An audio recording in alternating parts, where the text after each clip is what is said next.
Assalamualaikum warahmatullahi wabarakatuh. Di antara tanda semakin dekatnya kiamat adalah seringnya terjadi gempa bumi.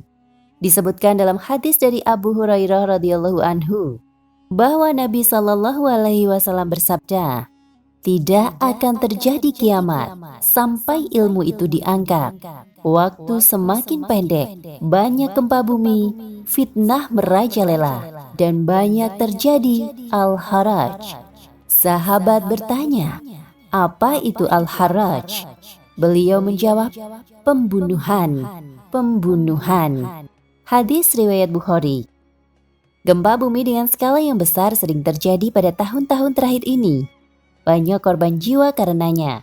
Kerugian materi juga tidak sedikit. Bahkan kehidupan masyarakat yang menjadi korban juga terlihat memprihatinkan. Sesungguhnya, banyaknya gempa bumi di zaman yang sudah tua ini telah jauh-jauh hari diberitakan oleh Nabi Shallallahu alaihi wasallam 14 abad yang lalu. Diriwayatkan dari Abu Hurairah radhiyallahu anhu berkata, Nabi Shallallahu alaihi wasallam bersabda, "Tidak terjadi hari kiamat dan sehingga dihilangkannya ilmu, banyak gempa bumi." Hadis riwayat Bukhari.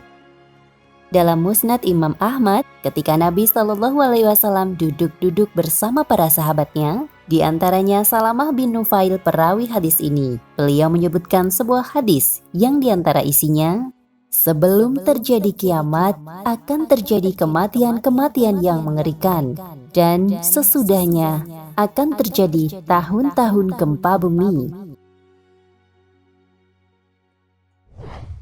Sesungguhnya di antara bentuk rahmat Allah Ta'ala kepada kita umat muslim, Dia memberikan petunjuk-petunjuk akan dekatnya kiamat. Sedangkan hari kiamat tidak datang kecuali dengan tiba-tiba dan sangat mengejutkan. Sungguh beruntung orang-orang yang concern menyiapkan bekal untuk menghadapi kiamat. Dan sekali lagi, kematian adalah kiamat personal bagi tiap orang. Oleh Rasulullah, orang yang paling baik bekalnya menghadapi kematian, menghadapi kiamat, dialah mukmin yang paling cerdas.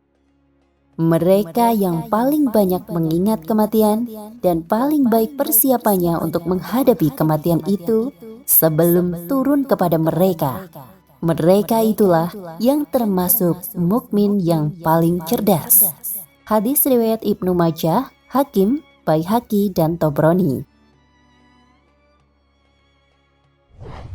Gempa-gempa ini juga mengingatkan kita bahwa kematian demikian dekat dan bisa datang kepada kita kapan saja. Ia juga sepatutnya mengikis habis kesombongan kita, karena bangunan setinggi dan sekokoh apapun bisa luluh lantak oleh guncangan gempa jika Allah menghendakinya. Sesungguhnya azab Allah ketika menimpa sekelompok masyarakat, maka azab ini mencakup orang baik dan orang bejat, orang dewasa dan anak-anak, laki-laki dan perempuan, semuanya sama-sama mendapatkan hukuman. Dalam Al-Quran, Allah menegaskan bahwa setiap musibah yang menimpa manusia disebabkan perbuatan maksiat yang pernah mereka lakukan. Allah berfirman, "Setiap musibah yang menimpa kalian disebabkan perbuatan tangan kalian, dan Allah memberi ampunan terhadap banyak dosa." Quran Surat Asy-Syura ayat 30. Allah juga menceritakan keadaan umat sebelum kita. Masing-masing kami azab disebabkan dosa mereka. Di antara mereka ada yang kami kirimi angin kencang. Di antara mereka ada yang dimusnahkan dengan teriakan yang sangat pekat. Ada yang kami tenggelamkan. Allah sama sekali tidak menzalimi mereka. Namun mereka yang bersikap zalim kepada diri mereka sendiri. Quran Surat Al-Ankabut ayat 40. Disebutkan oleh Imam Ahmad dari Safiyah radhiyallahu anha, beliau mengatakan, pernah terjadi gempa di kota Madinah di zaman Umar bin Khattab. Maka Umar berceramah, "Wahai manusia, apa yang kalian lakukan? Betapa cepatnya maksiat yang kalian lakukan.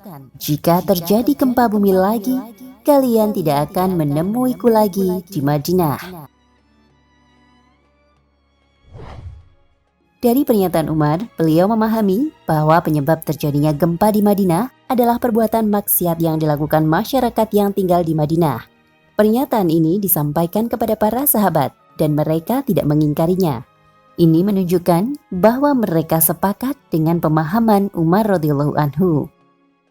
Umar bin Abdul Aziz pernah mengirim surat ke berbagai negara bagian. Isinya, amma ba'du. Sesungguhnya gempa yang terjadi ini merupakan teguran dari Allah kepada hambanya. Saya telah mengirim surat ke berbagai daerah untuk keluar pada hari tertentu. Siapa yang memiliki sesuatu, hendaknya dia sedekahkan. Karena Allah berfirman, sungguh beruntung orang yang mengeluarkan zakat. Dia mengingat nama Tuhannya, kemudian sholat.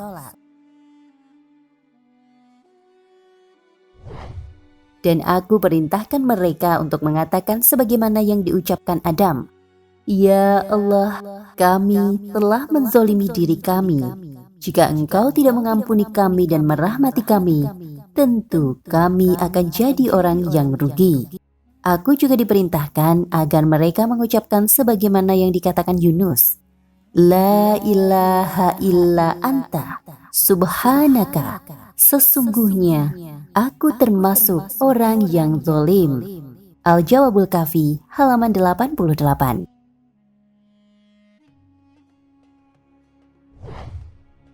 Nah pemirsa Ensiklopedia Al-Fatih, sampai di sini perjumpaan kita kali ini. Semoga menginspirasi.